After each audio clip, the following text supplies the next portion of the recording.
My name is Mayank और मैं आज आपके पास अपने थर्ड लेक्चर को इस सीरीज़ के अंदर लेके आए हैं, जिसके अंदर हम मैट्रिसेस डिस्कस कर रहे हैं। पहले वीडियो लेक्चर के अंदर हमने बेसिक डिस्कस कर लिया था। इसके सेकंड वीडियो लेक्चर के अंदर हमने मैट्रिसेस का एडिशन सीखा, दो मैट्रिसेस का मल्टीप्लिकेशन सीखा, सब्ट्रैक्शन सीखा और स्केलर मल्टीप्लिकेशन सीखा। अब जो इसके अंदर जो इम्पोर्टेंट टर्म रह जाता है या जो छूट गया उसको डिस्कस करेंगे। आई होप कि आपने मैट्रिक्स मल्टीप्लिकेशन बहुत ठीक से किया होगा, आपने उसके बहुत सारे क्वेश्चन किए होंगे। आई होप कि आपको ये चीज़ें समझ आ गई हैं। इंस्टेड मैं सोचता हूँ कि एक आध क्वेश्चन मैं और यहाँ डिस्कस करूँगा आपके साथ। लेकिन सबसे पहले आपको क्या सीखना है, मैट्रिसेस की प्रॉपर्टी सीखनी है, एडिशन की property as well as multiplication की प्रॉपर्टी। तो सबसे पहले मैं एडिशन की प्रॉपर्टी डिस्कस करता हूँ आपके साथ। सबसे पहले आपको देखिए मैट्रिक्स एडिशन की प्रॉपर्टी क्या है। तो इसके अंदर जो बेसिक प्रॉपर्टी है वो चार प्रॉपर्टियां हम हर बार डिस्कस करते हैं, वो रियल नंबर के ऊपर भी सेम चलेंगी।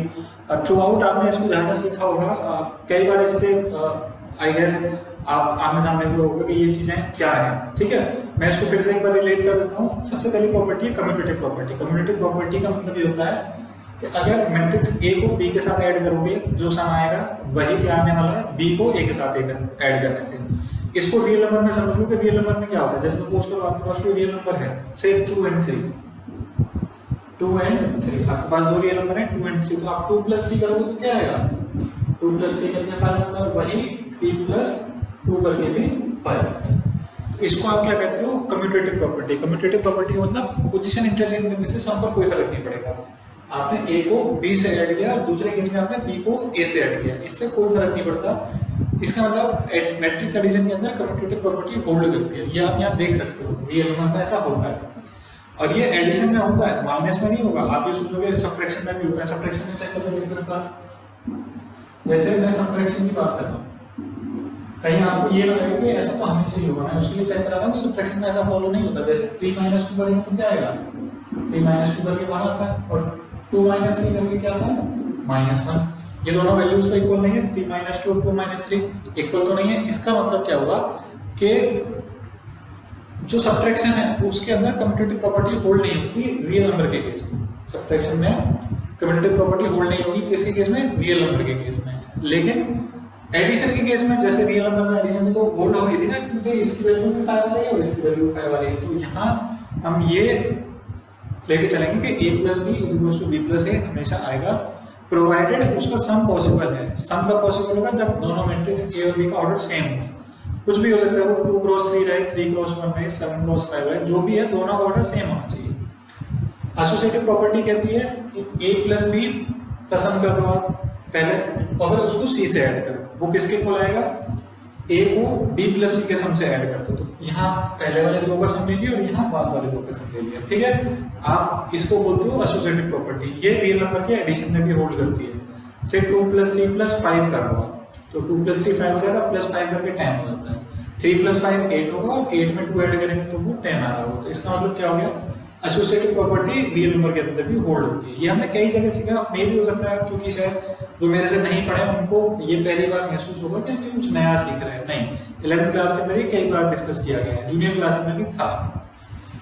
अगला कंसेप्ट है आइडेंटिटी का। आइडेंटिटी का मतलब आप ये मान के चलो एक ऐसा नंबर, देखो ये जो सारी प्रॉपर्टी है ये दो चीज पे डिस्कस होती है।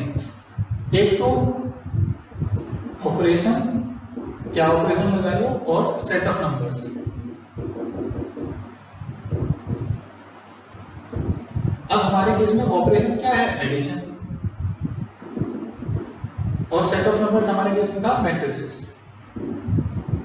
तो पूरी कैलकुलेशन मैट्रिसेस और एडिशन के ऊपर चल रही है। अब ये मान के चलो, जैसे रियल नंबर में समझाता हूँ आइडेंटिटी। रियल नंबर में मान लो एडिटिव आइडेंटिटी क्या होगी। एडिटिव आइडेंटिटी इसका मतलब ये होगा कि किसी रियल नंबर को किस नंबर से आप ऐड करो। मैंने कहा से 2 कोई रियल नंबर है, इसको किस रियल नंबर से ऐड करोगे वापस क्या आना चाहिए, 2 आना चाहिए। तो बताओ 2 को किससे ऐड करेंगे तो वापस 2 आएगा, 2 को 0 से ऐड करेंगे, किससे ऐड करेंगे, 0 से। क्या आने वाला है, 2 आने वाला है। आइडेंटिटी को कहते हैं इसको, क्योंकि आप 0 को किसी भी नंबर से ऐड कर दो वापस वही नंबर आ जाएगा। तो इसका मतलब जो ओरिजिनल नंबर था वो अपनी आइडेंटिटी को रिटेन रखना है ना, पहचान। आइडेंटिटी मतलब पहचान, और उसको रिटेन रखना है। तो इसका मतलब 0 यहाँ पर क्या हो गया, आइडेंटिटी। और आइडेंटिटी किसी भी ऑपरेशन की ओवर द सेट क्या रहती है, फिक्स रहती है, वो चेंज नहीं होगी। तो तो अगर मैं आपसे कभी पूछता हूँ रियल नंबर की एडिटिव आइडेंटिटी क्या है, तो आपका आंसर वुड ऑलवेज बी 0। क्यों? क्योंकि किसी भी रियल नंबर को 0 से ऐड करके वापस क्या मिलता है, सेम नंबर मिल जाता है। ठीक है, तो सेम कंसेप्ट अगर आप यहाँ ऐड सोचोगे कि किसी मैट्रिक्स को,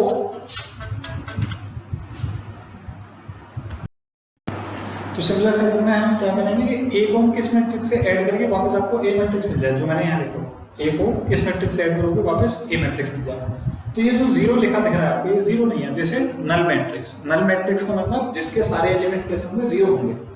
तो जैसे सपोज करो ये कोई ए मैट्रिक्स है, सपोज मैं एग्जांपल पे ले लेता हूँ आपके लिए। एग्जांपल में ले लिया आपने -1 3 से ये, इसका ऑर्डर कितना है 2 क्रॉस 1, क्योंकि इसके अंदर रो कितनी है, 2 रो, पहली रो दूसरी रो, कॉलम कितना है, 1 कॉलम है। तो इसके लिए जो नल मैट्रिक्स होगी वो क्या बनेगी 0 0। क्यों? क्योंकि आपको ऑर्डर सेम रखना है। ऑर्डर सेम नहीं रखोगे तो मैट्रिक्स का एडिशन नहीं हो पाएगा। अगर वो 2 क्रॉस 2 की मैट्रिक्स है तो नल मैट्रिक्स का ऑर्डर 2 क्रॉस 2 हो जाएगा। 3 क्रॉस 5 की मैट्रिक्स है तो नल मैट्रिक्स का ऑर्डर 3 क्रॉस 5 हो जाएगा, लेकिन उसका रिप्रेजेंटेशन हमेशा O रहेगा। This is not 0, this is O, जो एनसीईआरटी में आपको देखा दिख जाएगा। इनवर्स का क्या मतलब है? इनवर्स का मतलब ये है, रियल नंबर को समझोगे तो जल्दी समझ आएगा। जैसे किसी रियल नंबर, मैंने यहाँ पर 2 ले लिया, तो किस नंबर से वापस ऐड करेंगे, क्या आना चाहिए, आइडेंटिटी आना चाहिए। और आइडेंटिटी क्या है रियल नंबर के केस में, एडिशन की आइडेंटिटी रियल नंबर के केस में मैंने अभी आपके साथ डिस्कस की थी। क्या की एडिशन की आइडेंटिटी रियल नंबर के केस में 0। तो इसका मतलब 2 को आप किस नंबर से ऐड करोगे, क्या आंसर आना चाहिए 0। अब मुझे ये पता है कि भाई 2 को अगर -2 से ऐड कर दिया, क्या 2 को -2 से ऐड कर दिया तो वापस क्या आ जाएगा 0 आ जाएगा। बात समझ आ रही है? तो एडिशन में जो इनवर्स होता है वो उस नंबर का नेगेटिव होता है। एडिशन में जो इनवर्स होता है वो उस नंबर का नेगेटिव, जैसे 3 को -3 से ऐड करेंगे तो वापस 0 आ जाएगा। तो इसी कंसेप्ट पर अगर आप चलोगे, ए को किस मैट्रिक्स से ऐड करेंगे वापस क्या आ जाए, नल मैट्रिक्स आ जाए। क्यों नल मैट्रिक्स क्यों कहा? क्योंकि वो उसकी आइडेंटिटी आना चाहिए। मैंने यहाँ क्लियरली लिखा हुआ है, किसी नंबर को किस नंबर से ऐड करेंगे तो वापस क्या आता है, ऑपरेशन की आइडेंटिटी। और आइडेंटिटी फिक्स थी, यहाँ पर आइडेंटिटी एडिशन की क्या होती है, नल मैट्रिक्स। तो वो क्या आनी चाहिए, नल मैट्रिक्स आना चाहिए। तो ए को जब उसके नेगेटिव से मल्टीप्लाई ऐड करेंगे तो वापस आपको क्या मिलने लगेगा, नल मैट्रिक्स मिलेगी। तो इसका मतलब ए का एडिटिव इनवर्स क्या होगा, -a, मैट्रिक्स की बात कर रहा हूँ। ठीक है ना, बात समझ आ गई आपको, ये चारों प्रॉपर्टी आपको समझ आ गई।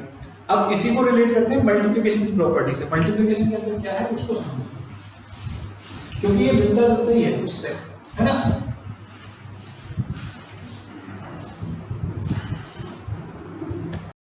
तो इस मल्टीप्लिकेशन में सबसे पहले आपने सीखा था स्केलर मल्टीप्लिकेशन। स्केलर मल्टीप्लिकेशन के अंदर क्या है, सपोज करो k और दूसरा यहाँ l लिखा हुआ, तो k और l कोई स्केलर नंबर्स हैं, ठीक है, और a और b कोई मैट्रिसेस हैं, उनका ऑर्डर सेम होगा ऑब्वियसली क्योंकि उनको ऐड किया जा रहा है।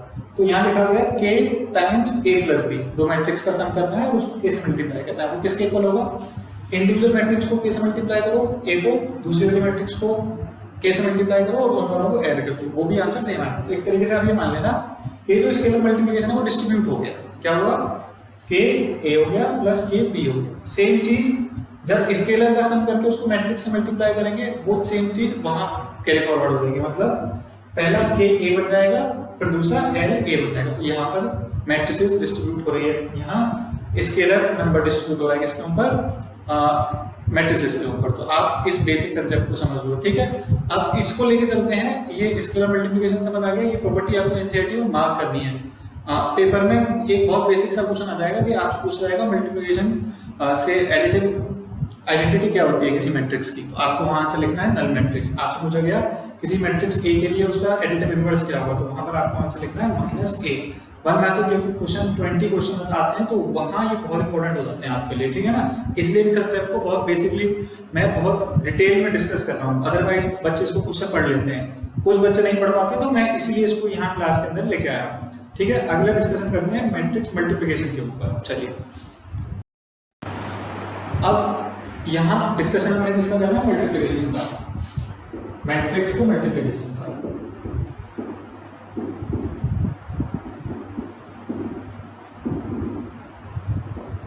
ये बात आपको समझ आ गई, ठीक है। अब इसके अंदर कम्यूटेटिव प्रॉपर्टी जैसे एडिशन में क्या था, a plus B is equal to b plus a, मतलब पोजीशन इंटरचेंज करके फर्क नहीं पड़ता। लेकिन यहाँ ये ध्यान रखिए कि a into b is not equal to b into a, in general लिखा है मैंने, इन जनरल इसलिए लिखा है कि हमेशा ऐसा नहीं होगा कि A B is equal to B A के इक्वल होगा। तो इसका मतलब मल्टीप्लिकेशन के अंदर कम्यूटेटिव प्रॉपर्टी होल्ड नहीं होती।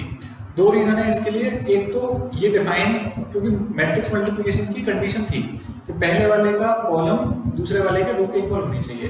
तो जैसे सपोज करो एक मैट्रिक्स ए थी जिसका ऑर्डर था 2 क्रॉस 3 और दूसरी मैट्रिक्स बी थी जिसका ऑर्डर था 3 क्रॉस 5। ये दोनों मैट्रिक्स मल्टीप्लाई हो सकती है, क्यों? क्योंकि पहले वाले का कॉलम दूसरे वाले के रो के इक्वल है। लेकिन जब आप बी लिखोगे बी ए, तो बी के अंदर क्या होगा? ये होगा 3 क्रॉस 5 और ये होगा 2 क्रॉस 3।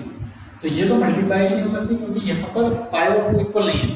तो मैट्रिक्स का मल्टीप्लाई होना भी जरूरी नहीं है, होगा पहली चीज।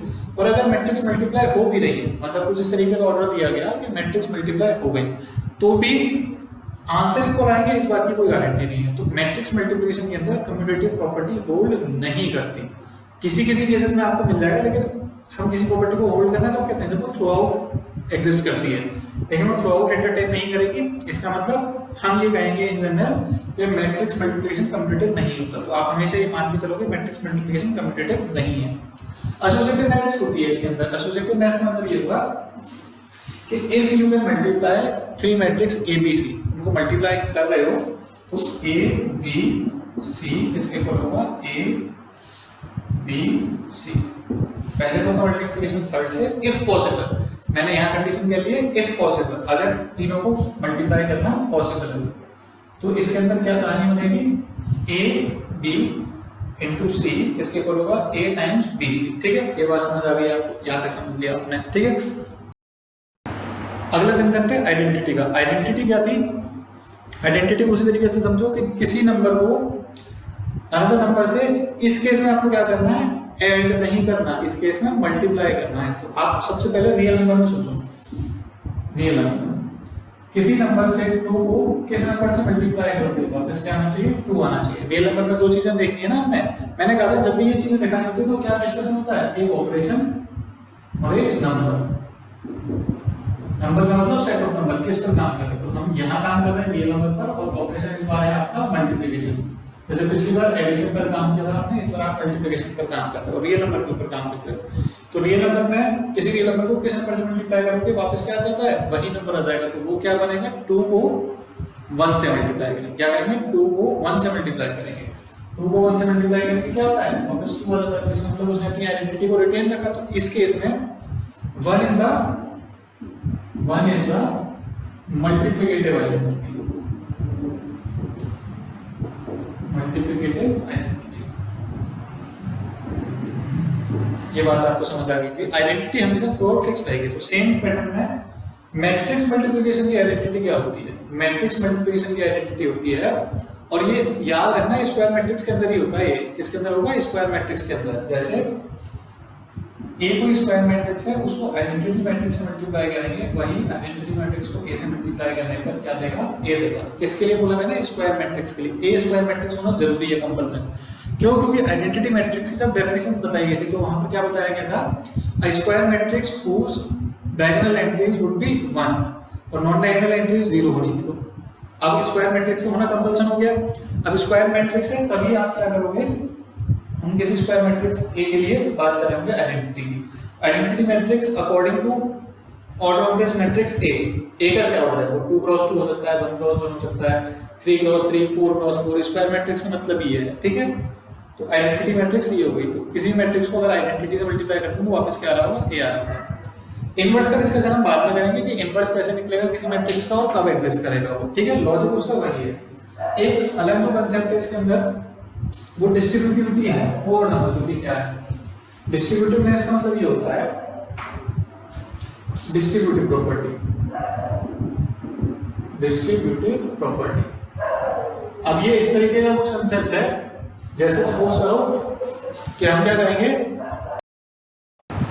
तो हम डिस्कस कर रहे थे डिस्ट्रीब्यूटिव प्रॉपर्टी। डिस्ट्रीब्यूटिव प्रॉपर्टी के अंदर ये होता है कि अगर आप सपोज करो आपके पास 3 मैट्रिक्स हैं, तो होगा क्या?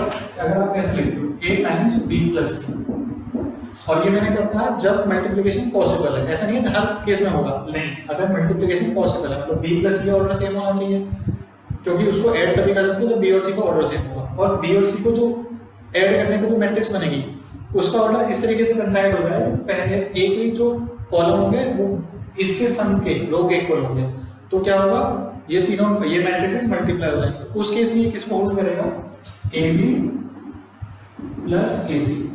क्या होगा, ए बी प्लस ए सी। अब इसमें ध्यान क्या रखना है, ए को लेफ्ट हैंड साइड ही करना है, क्योंकि ए कहाँ लिखा हुआ है, लेफ्ट हैंड साइड। आप इसको बी ए नहीं लिख सकते, बी ओ वैसे भी नहीं लिखेंगे क्योंकि मैट्रिक्स मल्टीप्लिकेशन कम्यूटेटिव नहीं है, जो यहाँ डिस्कस किया आपने।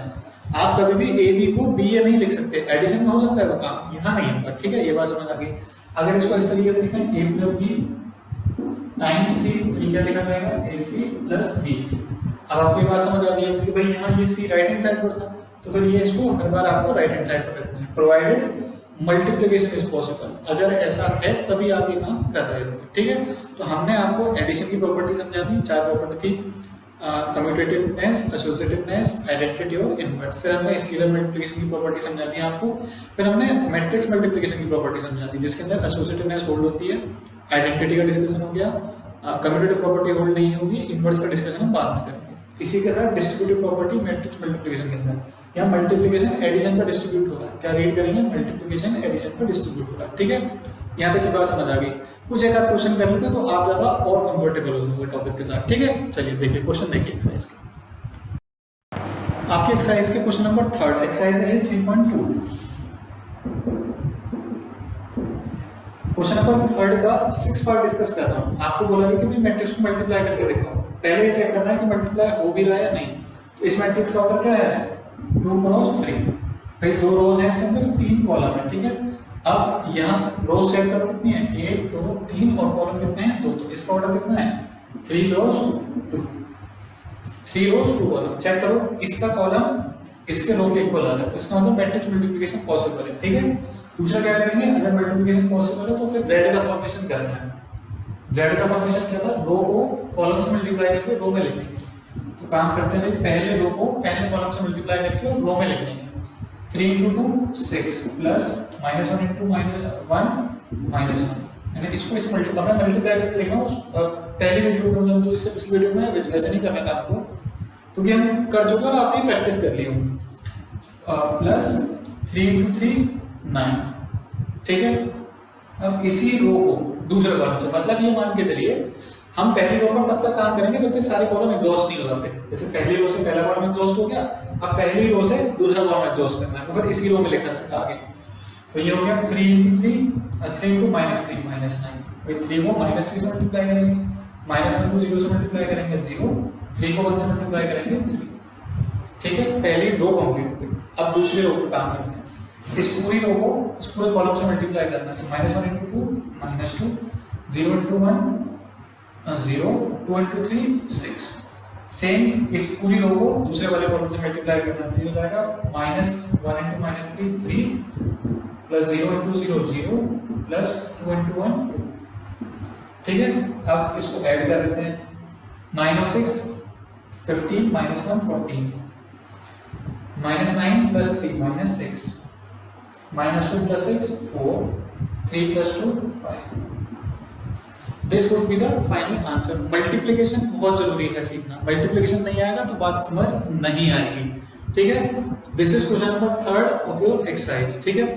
आई होप कि आप आज की क्लास में ये करिए कि फर्स्ट, सेकंड और थर्ड इतने क्वेश्चन कर लीजिए, इससे ज्यादा मत करिए। आपने प्रैक्टिस कर ली है, बहुत अच्छी बात है। अगर प्रैक्टिस नहीं की है तो फर्स्ट, सेकंड, थर्ड उसमें से जो क्वेश्चन आपसे नहीं हो रहे आप मुझे कमेंट बॉक्स में लिख के बता देना, ठीक है। तो मैं उसको फिर आपको नेक्स्ट क्लास में उसके डिस्कशन कर दूंगा, आपको जो भी कुछ कंफ्यूजन होगा। आज की क्लास में मैंने प्रॉपर्टी डिस्कस की, उनको रीड कर लेना, प्लस ये फर्स्ट 3 क्वेश्चन इस एक्सरसाइज के उनको सॉल्व कर लेना। चलिए, थैंक यू।